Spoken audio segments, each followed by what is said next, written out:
What's up, everybody? Welcome to Laughing Problem. I don't know why this man is sitting so still.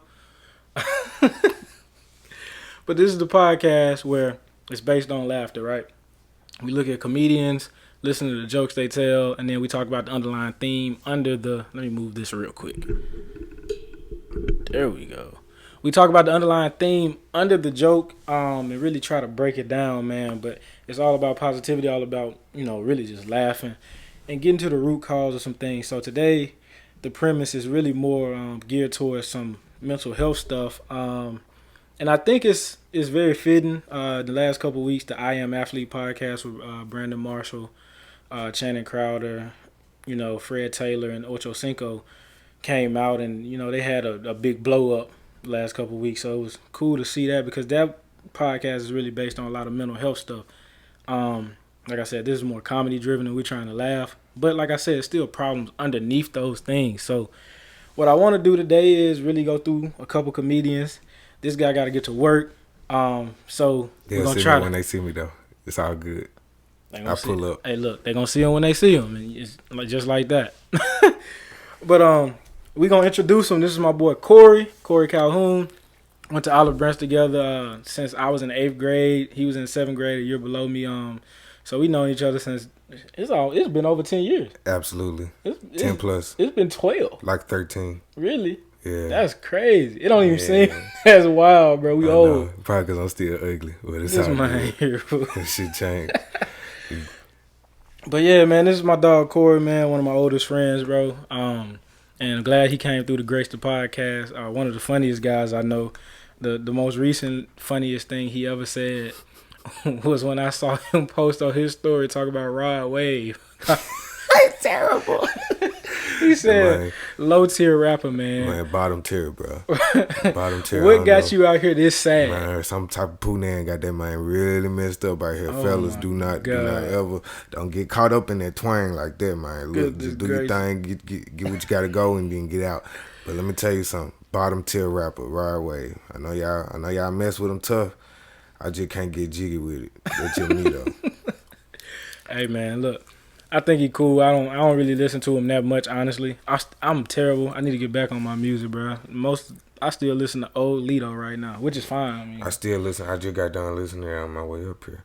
But Thug dropped that slime. Like I was listening to that earlier when I was training one of my football athletes. Yeah, it's alright. It got a few. Like it's just got a lot of different vibes on it. So it's a lot of different dudes. So it's like yeah. It's alright. Got a few hits on there, I guess. For sure. I'm gonna listen to it like thoroughly sometime soon. Like I gotta sit down and break it down. Of course. We came up when it was more about lyrics. You know what I'm saying? Right. So it wasn't as much mumble. The only mumble, I guess you would say, with Migos. Where the beats carry an artist like yeah. Man, shout out to the producers. Yeah. You know what I'm saying? Producers really be getting y'all that money, honestly. It don't even be our words. It be them beats, man. I ain't gonna count. For sure. But we're going to get into the first one. I usually have the clips broken up so I can go through 1, 2, 3 or so. But today we just straight roughing it off YouTube. I'm going to see if I can find the part that I was looking for. But it's a comedian talking about some of the things. And I didn't get a copyright claim on my first one for anything except some of the music that I had in Rose's video of her dancing, showing who she was. So I should be all right when I play these little talking pieces. I hope I'm all right. Look, man, we just trying to push the culture forward and talk about stuff and laugh it out, but really, get to the bottom of it. So if y'all gonna copyright claim me or copyright strike my page, man, you a hoe. But let's go. I'm not even gonna bleep that out. All right, bet. Because that's really what it is. Yeah. But let's go. Come to be like, hey Jack, I'm depressed. I don't feel worth it as a person. What should I do in my life? I'm like, I don't know, nigga, go do a cartwheel on some grass. But then they started fucking chewing away at me, and I felt the same shit, bro. Like, I remember I had to call my mom, very educated woman, bunch of master's degrees, principal. I was like, hey, mom, I'm depressed, yada, yada, this, yada, yada, that. And she went, ironic that I got a C-section just so 24 years later my son could come out of pussy. That's so messed up. Wow. And then she just hung up the phone. And I just sat there for a second. I was like, damn, man. My mom is funny as hell, boy. She got the juice. She got the shit. That was good. The timing, the everything was there.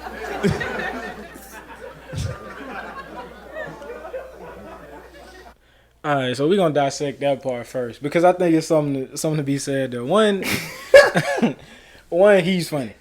So yeah, I really want to break that down because man, it's a lot that comes from that. The first thing is like he was saying before the joke kind of got going that other comedians were telling him in this circuit, I'm you go through depression and whatever, and he was like, it ain't gonna happen to me kind of thing, and then he started going through it and felt it. So then he calls his mom and she says what he said.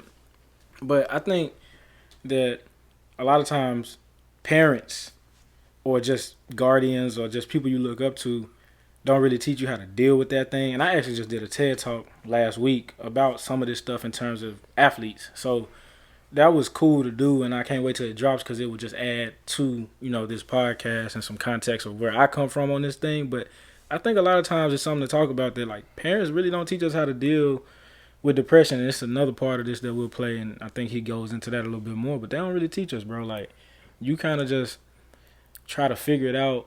And I think that's why a lot of people end up growing up and they got these different vices, like I said, whether it be drugs, alcohol. Man, that's what I'm saying. Alcohol, Like, alcohol is is it antidepressant? Man, yeah. Yeah, it's antidepressant. Yeah, like in a folks, way, and you folks go through do that. withdrawals. Yeah, like folks really run the alcohol for their problems. Like I ain't gonna lie, like shit. Whenever I'm feeling bad, like sometimes if I ain't in the mood, sometimes if I ain't one feeling or if I ain't have a good day, I ain't gonna lie, I will go drink. Like I'll go drink a little bit, but I ain't just gonna be slumped over. But it's like, hey, like you said, some people got their different ways of dealing with stuff. But then again, maybe we weren't taught because, I mean, we black men that play sports. We black men that's like, we not even like, no, we ain't no little dudes. So it's like, our parents, it's almost like our parents don't, they'll teach their daughter how to get through depression quicker than they'll teach their son, their son to get through it, because it's almost like they expect us to get through it, or they don't expect us to be too bothered about stuff. Right. When in reality, like, we are human. We all got feelings. We all got emotions. Like, and right. yes, some people deal with it differently, and some people can figure things out by themselves. But I mean, sometimes you got to be taught that, because there's a lot of people. Like, I work at a place where there's a number of like people that done lost their mind, that done lost their battle to depression, lost their battle to anger. Like, right. And it's so easy to really wake up one morning, or go over a period of time when you really lose your mind. Like, you will really lose your mind. Yeah. And like you said, not saying it's our parents' fault. No, it's not our parents' fault, because I mean, we can figure it out. We can figure stuff out ourselves. We're grown now, but like you said, growing up, it probably would have been better. Like, if it would be more understanding if our parents, like you said, just taught us how to like deal with stuff, like find out about coping skills. Like, how am I grown and I'm just not knowing about coping skills? You know what I'm saying? Right. I'm grown and I just heard about that like 2 years ago. Like, really know what a coping skill is and how to use it and how to utilize it. A behavior plan. Like, if you feeling this way, well, you need to do X, Y, and Z to help yourself not get too deep into how you feeling. Like, I just recently learned all this stuff. Like, I'm 24. Like, I'm 24.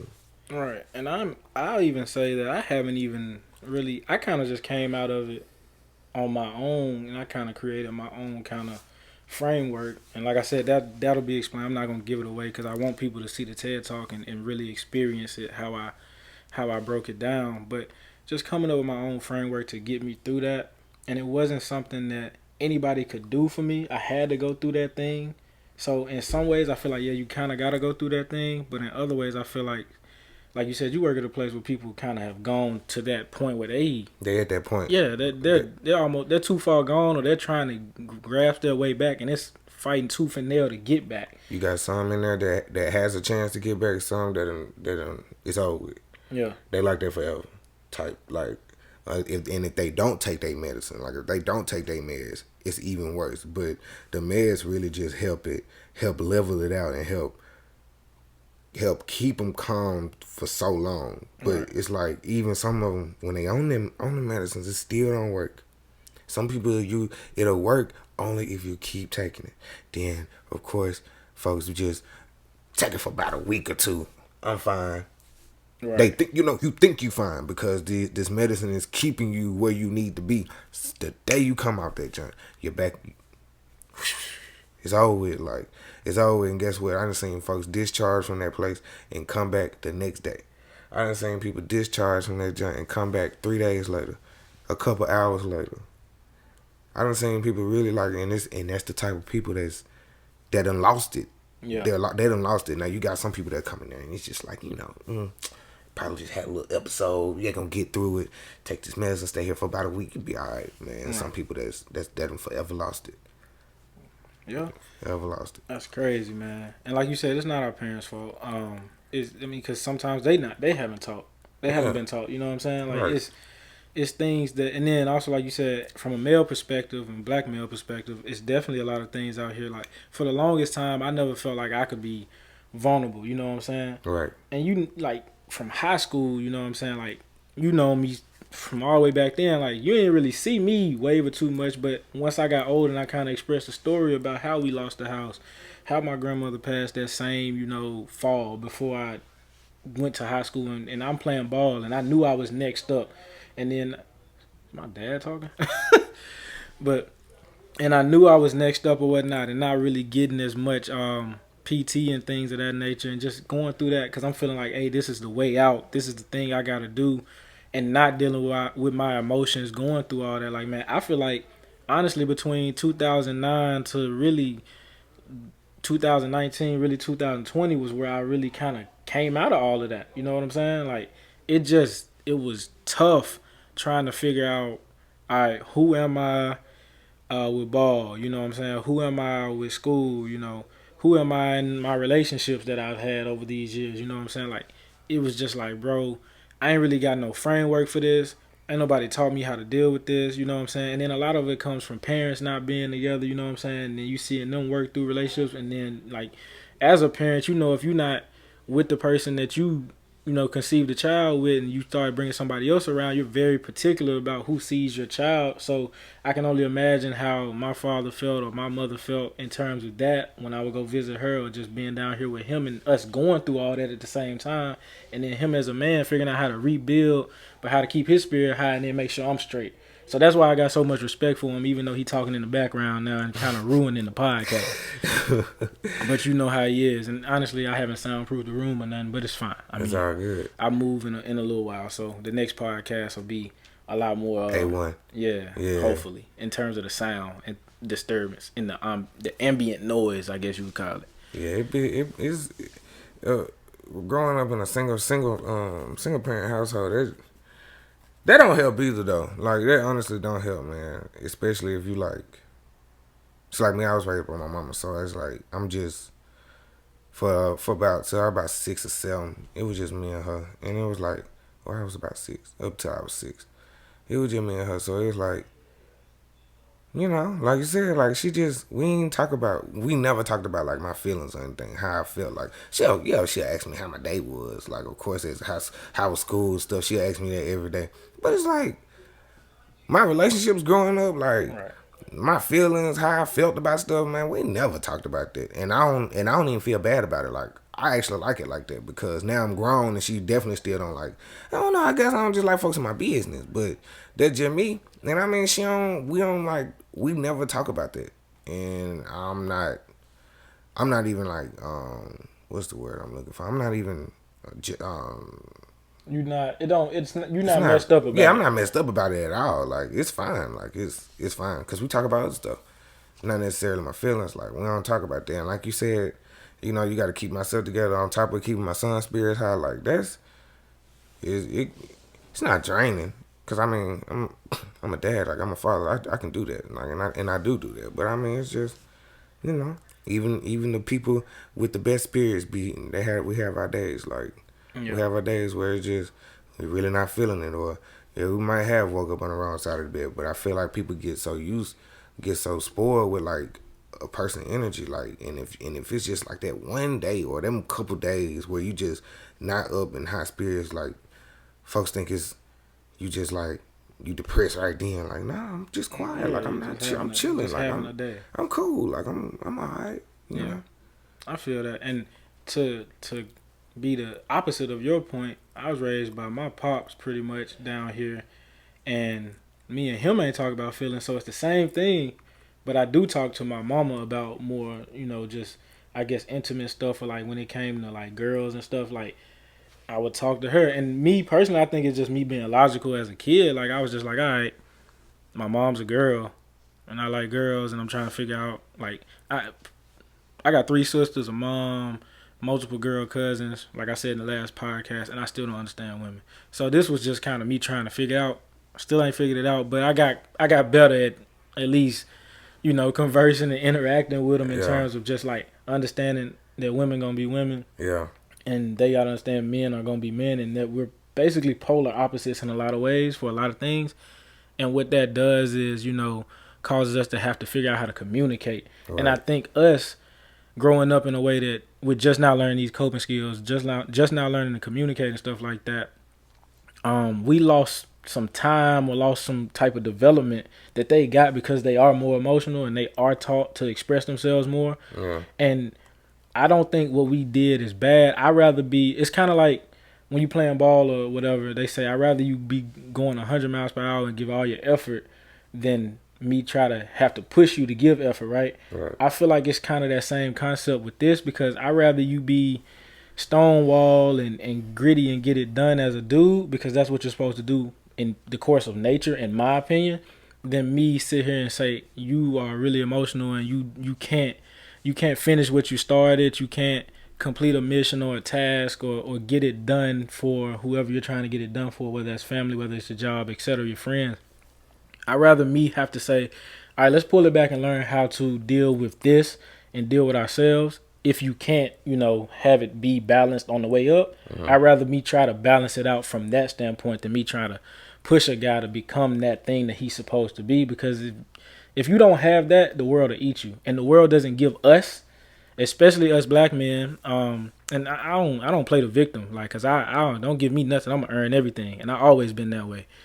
So the black man thing is really just because it's the reality that it's the facts. Yeah, right? It's a reality that we do come up this way, right? And it's not me crying for help or nothing. You ain't gotta help me. I'm gonna do what I gotta do to survive and make it happen. But we aren't awarded any perks of having to be raised like this, because now we do have to kind of still bring it back and learn these different things, like you talked about, these coping mechanisms and stuff like that. So it's a difficult thing to deal with when you've been one way for so long, just like changing your shooting technique as a basketball player, your hitting stance as a baseball player, and trying to hit the ball the same way you used to. But once you do learn that new technique and you are efficient at it, you become a lot more efficient overall in terms of just producing. And I use sports parallels because I feel like a lot of people can relate to that. So I think learning that stuff makes us a lot more efficient as human beings, and especially as dudes, and breaking the stigma of what we went through and then passing that along. We don't want to pass that along. We want to figure out how to make our sons and daughters balance, and the people around us balance in terms of all this stuff we deal with. Of course. So I'm going to keep playing it. I honestly don't even know what he's about to say up here on the screen, because like I said, I didn't break this down like I usually do, because it's just been rushing the last few days.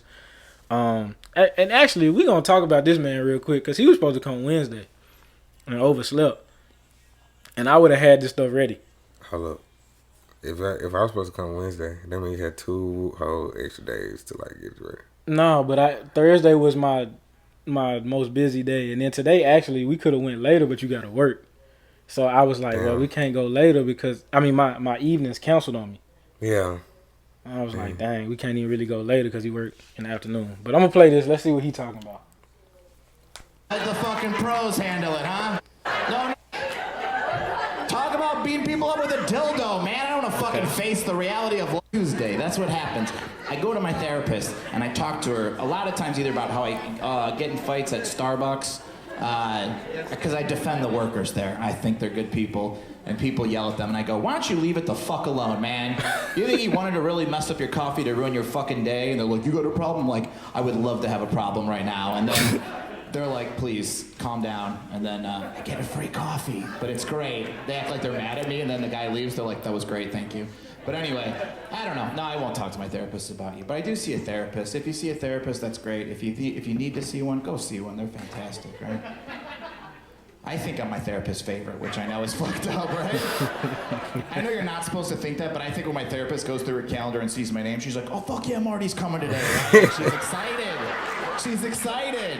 She wants to hear about my adventures in the world, right? She gave me a great tip, though. She said, listen, you got depression. A great way to fight depression is to join a gym, okay? It's good to fight depression. So I joined Export Gym here in Chicago, right? But when I was signing up, the personal trainer guy, he was wearing like the full sweatsuits. You know, this guy was fucking in shape, right? He goes, you gotta get our platinum package. It's a little expensive, but it's worth it. He's like, you can have a personal trainer at any time you want. We're gonna set your meal plans for you, okay?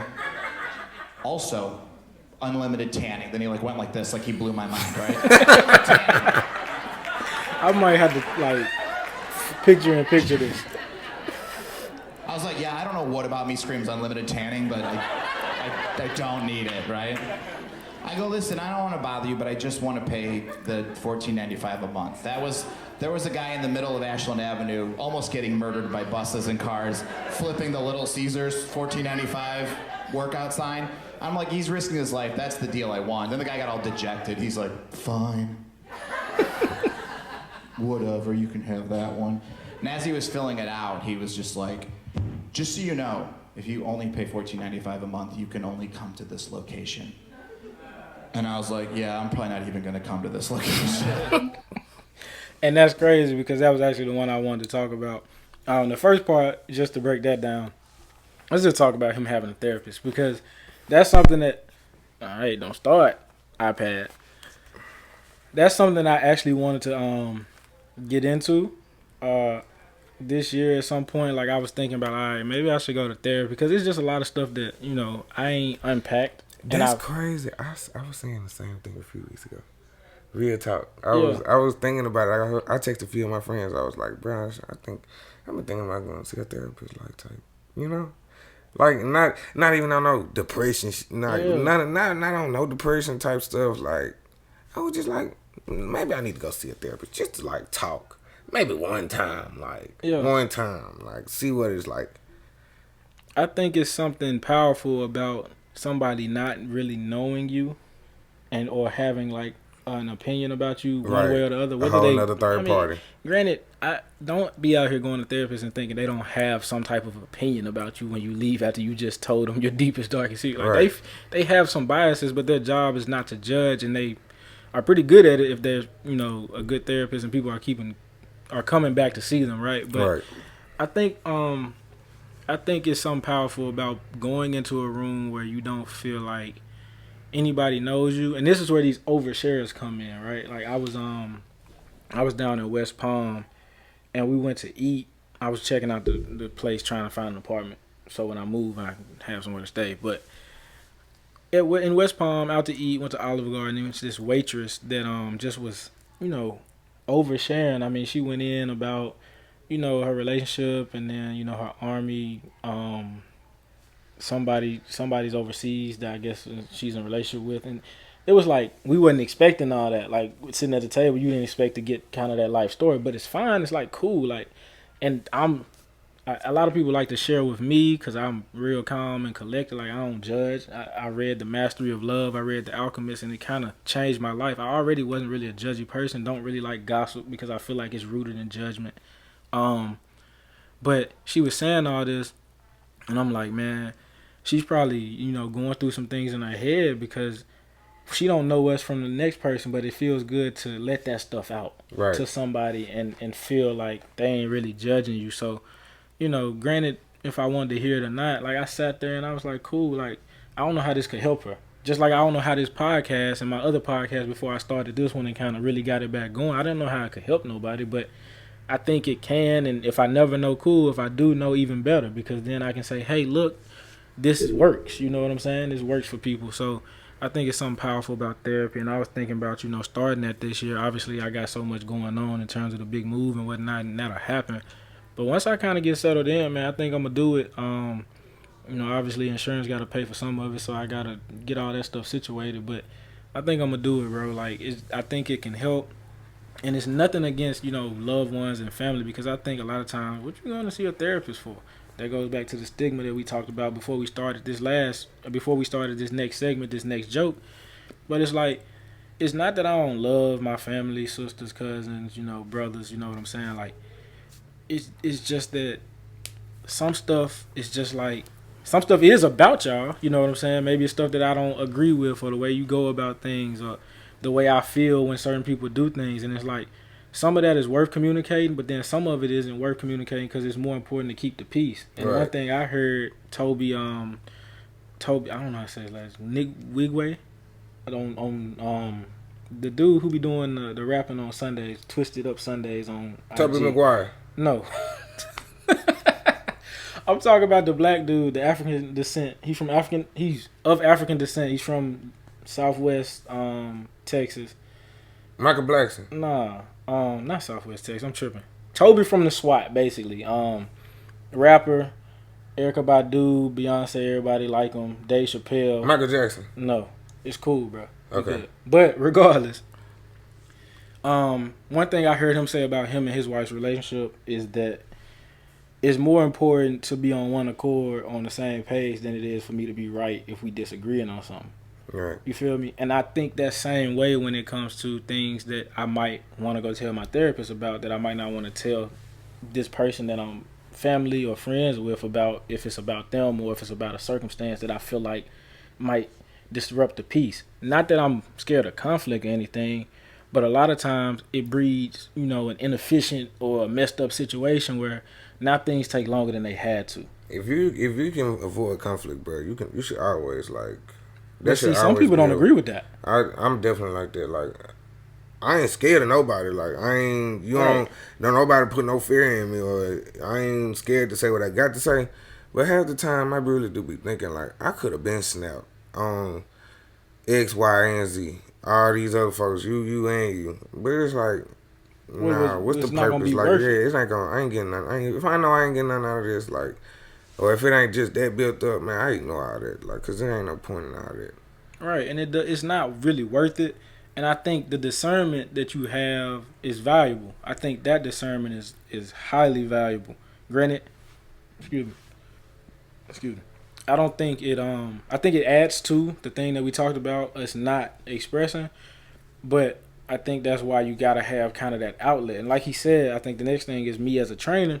I do think the gym is an outlet for a lot of people. Like, I'm not trying to tell people come train with me or not come train with me, but when they do come, I see the difference. I see people come in and they had a bad day, and because of whatever we did, they let off some steam, or maybe it was my energy as a trainer because I really like doing it. Like, it was something I started to pay for grad school, and it branched into what it is now randomly. And that's all God, because I didn't plan for it to happen, you know what I'm saying? But I put in a lot of work once I saw it going somewhere. Right. And I think the plan A is always to, not wear your heart on your sleeve or whatnot, and maybe not go to therapy, you know what I'm saying? Figure it out before you have to do that, because this stuff does cost money. It's not like therapy is free, right, unless you got a confidant or a friend, which is cool. But even then, like I said, it's just certain stuff when people are close to you that you feel like, all right, I gotta be weary of this because I don't want it to be taken the wrong way. Versus a therapist, it's like,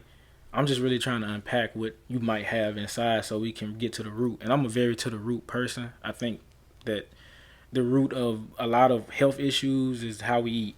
Not necessarily the medicine or these different things, but mostly just how we eat and do we exercise enough. Right. You feel me? I think the root of most issues and stagnantness is people not making decisions. I think the root of that a lot of times is overthinking. And then you got to kind of get to the root of why you're overthinking. Well, you're overthinking because you care, or you're overthinking because you're worried about how somebody else is going to feel about it. Like, what is the root of that? And then it's like, all right, well, let's look at this. Like, what does that even really matter when you get to the root? And it's like, no, it doesn't. Or yes, it does. And my thing has always been since about 2018, when I kind of came onto the other side of this and started becoming what is now sitting in front of this camera, was, all right, can I do something about it? No. All right, well, I ain't going to worry about it. Can I do something about it? Yeah, all right, cool. I'm going to do what I can. All right, is it still messed up? Can I do even more about it? No. All right, well, I did all I could. You know what I'm saying? Or vice versa. You keep repeating that process of figuring out if you can do something about it. And if you can't, then you reach out for help or you squash it. Right. You know what I'm saying? And I think that's a hard thing for people to do. And I think it's hard for me to do because I've always felt like the end of something feels like quitting to me. You know what I'm saying? Like I had to change baseball teams when I was 13 because they weren't giving me clock like that. And this is travel ball. I had started baseball at 11. Everybody else been playing since they were 5. Yeah. And you met me when I was playing JV baseball for Olive Branch, but 3 years prior to that, nobody would throw with me. Yeah. So to see what I was then, to know 3 years before that nobody would throw with me shows you the chip and the tremendous amount of pressure I put on myself to be better than everybody that doubted me. So with that being said, I kind of forgot where I was going with this. But with that being said, I kind of forgot where I was going with this, but I become that thing, you know what I'm saying, where I need to go back and rewind. What did I just say? Man, look. This is why this show is called Laughing Problem. Don't have me on here, the motherfucker lying. Like, I ain't finna lie. I can lie to you, but I'm sure you don't want me to lie. Hold on, don't lie. Just keep talking so I can think about what I was saying. Mashed potatoes, cornbread, chicken strips, rotisserie chicken, Parmesan garlic. Yeah. I feel like if you start saying food, bro, stuff just come popping up. Like, you know what I'm saying? Chairman's Reserve rum. You know what I'm talking about? DeGrigio.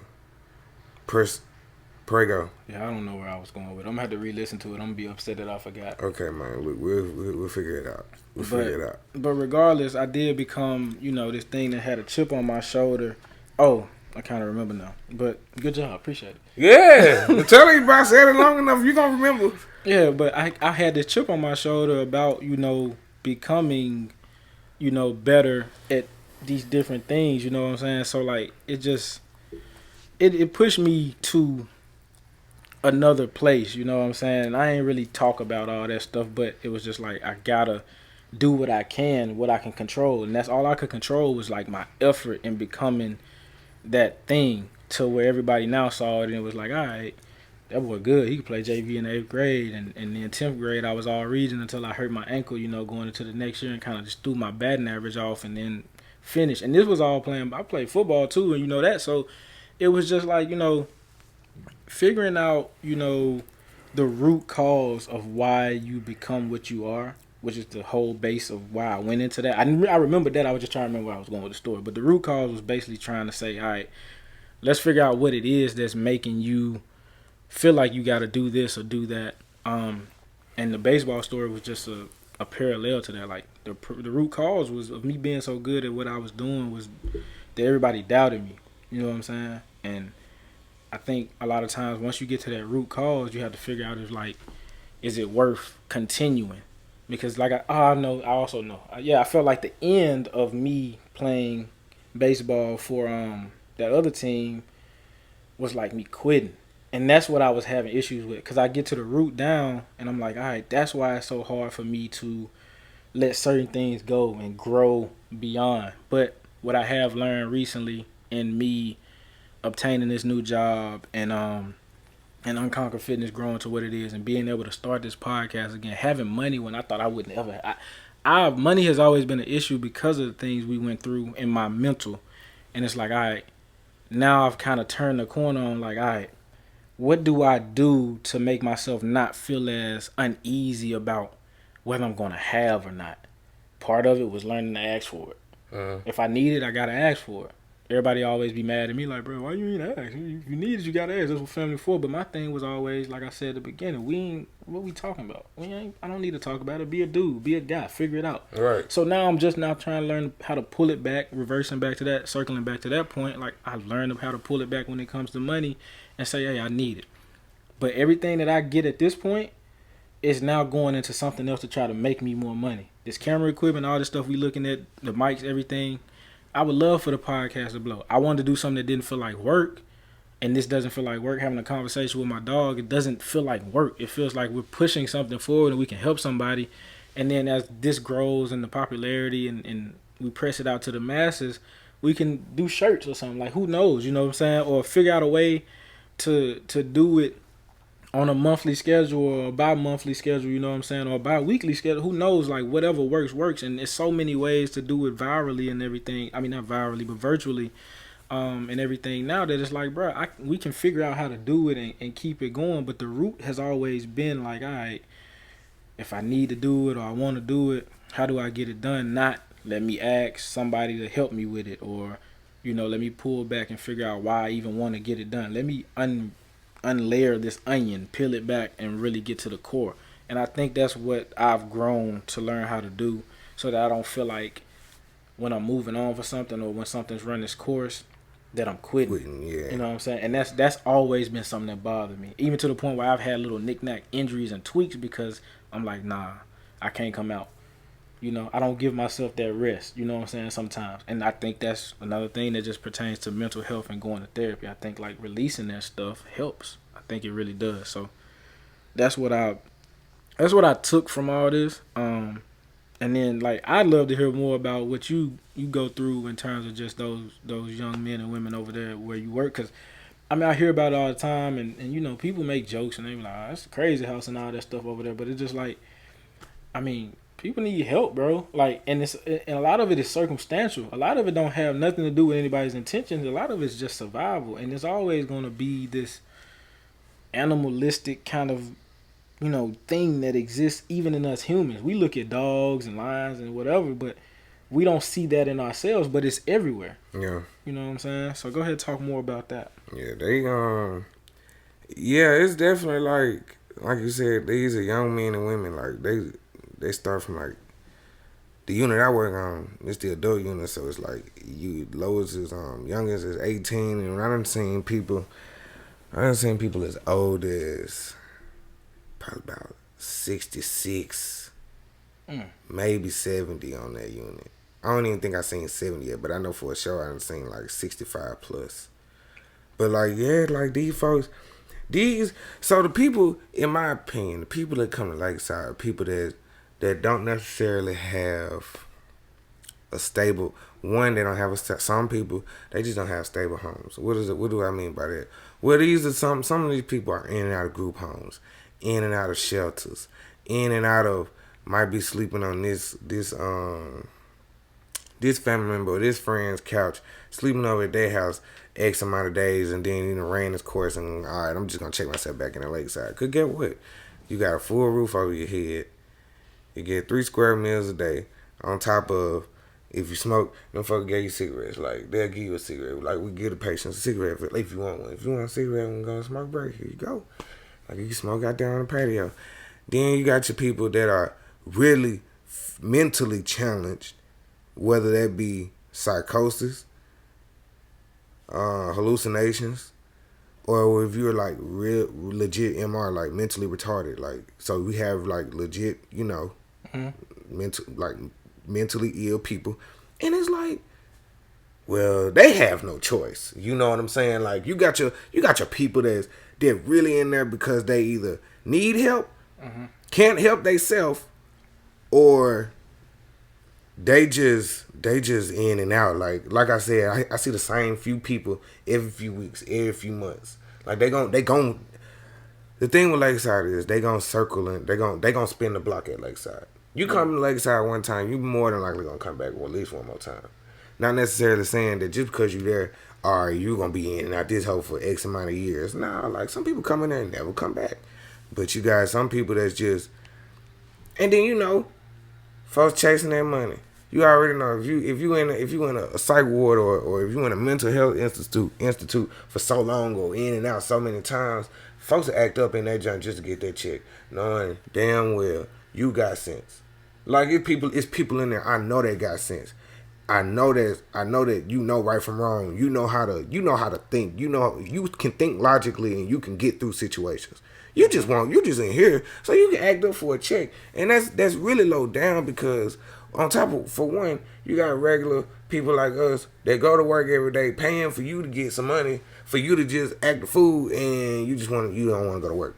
That's really all it is. Like, so you don't, just because you don't feel like going to work, you're gonna act the fool up here so you can get a check and go back home and chill with that check. Like, but and it's crazy because you doing all this, but you see these other 15, 20 other folks around you that probably do need that help. That do need the real help that you faking over here. All right. Which is not. And I don't know. Maybe that's a government thing. Maybe that's my fault. No, you good. I was looking. Maybe that's a government thing, and they just too lenient with throwing that money out with who they want to. I just feel like there should be like some different like guidelines or just the way that they go about like just giving disability checks for people that's not disabled, like right. That's not disabled at all. And I done seen people really just say and do stuff just to get some money. And they're not even crazy. You're not crazy. You might act crazy, and I tell them all the time, you think you crazy or you want to be crazy. You're not crazy, bro. Right. You got sense, man. Like, I mean, I've learned a lot. I've been there about 6-7 months now. I learned a lot when it comes to like dealing with people, how to process with people that really do got a psychotic, that done had a psychotic break, or they not fully mentally there. Like half the time these folks be gone 90% of the day, and that 10% they might be normal. All right. You be up, you out about 13, 14 hours you up out the day, you might be cool for about an hour. And then the rest of the day you really like, you probably either in the corner, shaking, or you might be going through your withdrawals. You might be detoxing out that heroin. You might be detoxing out that coke. You walking around, and then you just see them, and I'm like, so it's like, but it's like I don't been there so long that it's like when I see folks do crazy stuff, like some stuff that I think of course, hey, don't get me wrong, God forbid, don't strike me. I think it's funny. I be thinking some of this stuff funny, bro. Like if you really sit there and you look at some of them folks, bro, like how they really like function all day, every day, the ones that's really like that, man, you tripping, bro. You was tripping. You know what I'm talking about, because you know what I'm talking about. So like, bro, I be tripping. Like I be laughing. It's like I'm laughing with you. I'm not laughing at you. I'm not laughing at them, bro, because it's like, no, and then my patients know. My patients know I mess with them tough. Yeah, of course I fuck with them all day at work, but it be good energy though. I don't just be like downplaying or talking down on nobody. Like no patient up there, no patient. Yeah, we are decent human beings, but it's just like that's why I like to use comedy as a preface of this podcast, because it's a lot of stuff we end up talking about because we branched out. We started on mental health and we ended on mental health, so that's good to stay on topic. But it's a lot of stuff with comedy that breaks the ice. And since we've already broken the ice, we've already mentioned and talked about, that this is a real thing, we can now express that, hey, sometimes what people who have these issues do is funny. The same way that sometimes us who don't have those cognitive issues in terms of everything, sometimes you have a brain fart. Like, I've forgotten how to spell the word it one time. And I'll never forget it. Because I was like, how did I forget how to spell it? Chill out. Don't look at me. But I'm saying that's funny, right? But anybody else that was really trying to crack on you, they might say that you're retarded. You know what I'm saying? They might say anything to compare you to somebody who really has that issue that might do that. Yeah. You know what I'm saying? Yeah. You looking at me like, bro, chill out. You really forgot. I'm trying to like, hey, I get it. Maybe thief. All right, cool. I don't know, man. You must really just woke up. I don't remember, bro. I just remember, like, how did I forget to spell it? It was after Thanksgiving. It had to be something, You had just got done eating. I don't know. You was too tired. But I do, and another thing, just to finish out on mental health, because I know you got to go. But another thing, and he said they'll see him when they see him, but I'm not going to do him like that. Yeah, see him when they see him. It's show 2:15, but I'll be all right, we go. But, before we go, and it's crazy, I don't know why didn't they just come the other day with the blower? But anxiety, I think, is a thing, and I think that the reason I forgot how to spell it is the same reason that, like, sometimes when I'm doing stuff, I got stuff that pops up and I'm like, all right, boom, let me handle that real quick, and I forget where I was or what I was trying to do with this other thing because my mind's always going. And I think one of the things I need to do, and I would most definitely do when I move, is have like a night kind of wind down routine. Yeah. Along with, exploring options with therapy. But I just think I need to slow my mind down because I'm in so many different directions all the time. Like, we're doing a podcast right now. I do photography. I started doing fitness, and I'm working on a couple more certifications with fitness, and I'm about to start a job in hospital ops. You know what I'm saying? And I did a TED talk, which really took a lot of my time most recently because I wasn't even working out like I usually do, and I'm gonna work out. Right. But I had chilled for like the last 3 weeks in terms of consistently being on a schedule working out because I was trying to get that done, and then back and forth trying to find an apartment. So like I do need a little period, whether it's a week or so, to kind of just slow down and get myself together, and I want to try to make that happen right the week before I start working. I think it's a good time because you gotta handle what you gotta handle when you gotta move, but I think anxiety is a part of that in terms of just me moving really fast mentally and trying to get stuff done, bro. And I really wanna pull back so that doesn't take over because that's a real thing too. People talk about the depression and the schizophrenia or the bipolar disorder, but we only talk about anxiety in terms of if you got some type of anxiety about something, people are like, why are you feeling like this, or why are you making this a big deal, or why are you having a panic attack when you have a panic attack, which I've never had, but like I pray I never do. I don't feel like I would, but you can't know. And if you don't know the symptoms or know that that's kind of on the path you're on and change your trajectory, it can happen. The same way playing ball, I never thought I'd get injured. Surgery on my ankle. Almost tore up my whole knee. So it's a lot of things that play into it. But I think I wanna kind of get that under control so it doesn't spur out, because I know, when you gain more responsibility and you start making money and you start trying to make these decisions to build up your wealth and take care of your family and start a family and these things of that nature, it's a lot of anxiety that comes with that. So if you can't balance yourself out, how are you going to be the best you for the people that you're trying to take care of, or the people you're responsible to in terms of your work environment, etc.? Like I said, man, if your head ain't together, if you ain't taking care of your mental health, man, you excuse my language, you fuck. If your head not together, if you're not just really in tune with yourself at all times, I ain't just saying you gotta be 100% all the time, bro, but you gotta at least be like 70%.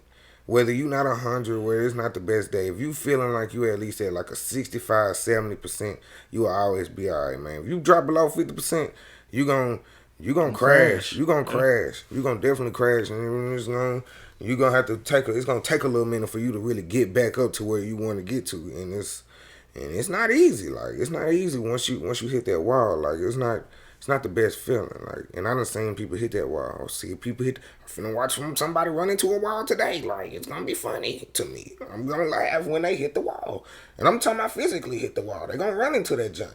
And what am I gonna do? Miss Alice, I'm gonna need you to come sit back down. You know what I'm saying? Like, I ain't gonna, like, shit, I don't know. Like, like, that's how I deal with it, though. I talk to them like they some regular folks, and look, all right now. I was like, all right now. Stop playing now. Yeah, man, but like you said, it's just about that balance. So you don't fall below 50%, because again, if you don't have that balance, it's just like when I said, talking to people about something that could make the situation or feelings unstable, and now things take longer than they should to be resolved or happen. It's the same way with that. If you fall below that 50% and then you end up down there and it takes you a while to get back up, now you've lost time, you can't get back. You might have lost, potential income, potential opportunities. Granted, you might become better because of it if you understand it. I think learning is the best thing for any of this, and I think we learned a lot today. I hope the listeners learned a lot too about this, these subjects, and just our take on it, and we hope it persuades you to pursue more knowledge about mental health, both for yourself but for the people around you, so that you can go into situations and you can understand people. I think understanding people and what we do and why we do the things we do is a very important thing to do, because it allows you to connect. And when you can connect, you don't judge as much. And when you don't judge, it opens the door for constructive conversation that can actually get problems and things that need to be handled resolved. So that's what we're going to end on. Appreciate you coming, my boy. My dog. For sure. It's always love on this side, man. And we're going to have to get you to Palm Beach so you can come holler at me down there. and even shoot back down to Miami. Shirt off. Pull up with the shirt off. I'm pulling up with the shirt off. Corey used to work out some too. He ain't been working out. He said he was gonna come work out. Look, I'm gonna come get them weights in. I need them weights. Well, you know, Marcus and Angelica still be here training, so. I'm scared of Marcus. I ain't Marcus probably not as bad as me. Man, all right. I mean, he's bigger than me. I'm scared of him. Well, hey, that's it for Laughing Problems. We hope you enjoyed it, man. Like, share, subscribe. If you're watching this on IG, go to the YouTube, like, share, and subscribe. Spread it on IG, spread it everywhere, man. We're pushing everything forward as far as talking about things that are underneath these conversations that comedians bring up, and we love comedians for them being able to express and break the ice, so to speak. So we hope y'all enjoyed it, and we'll see y'all next time. Cheese.